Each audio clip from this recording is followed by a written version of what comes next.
I paint because the pen and brush are usually a much stronger voice for me.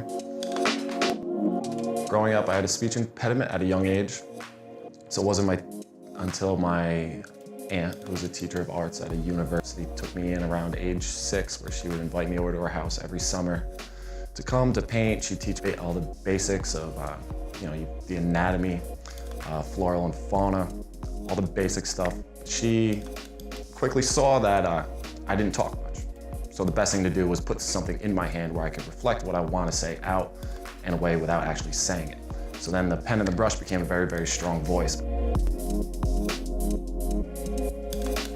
The graffiti side of it was realizing that being out in the street is a lot more fun to paint than being inside in a studio that's usually, it's either dark or clammy, or it's just, you're stuck inside, you're not in natural sunlight. And one of the best things about going out in the street to paint is you're always inspired by everybody that you meet in the street. So it's like I could be out painting a mural of, let's say, a bird, right? And the basic sketch is there, it's been approved, it's whatever. And then while you're painting this bird, somebody else comes up and they will tell you a story about how there's a cardinal that comes to their house every morning and it started showing up after their father passed away. And they would ask you usually, can you put the cardinal in the painting somehow, or can you put a red feather on the bird? So being out in the street and being able to work on these walls while you talk to everybody within the town and the community itself really changes up what the final product will be.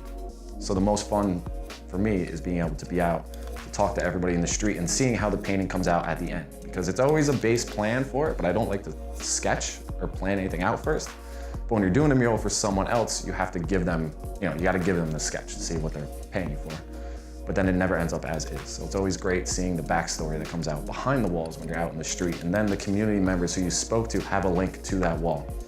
And then it gets used as everything from a landmark to a piece that might inspire them, or it might inspire some youth out in the town too.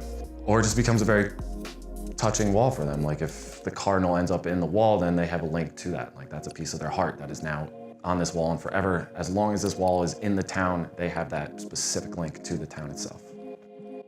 The way it started though was Craigslist.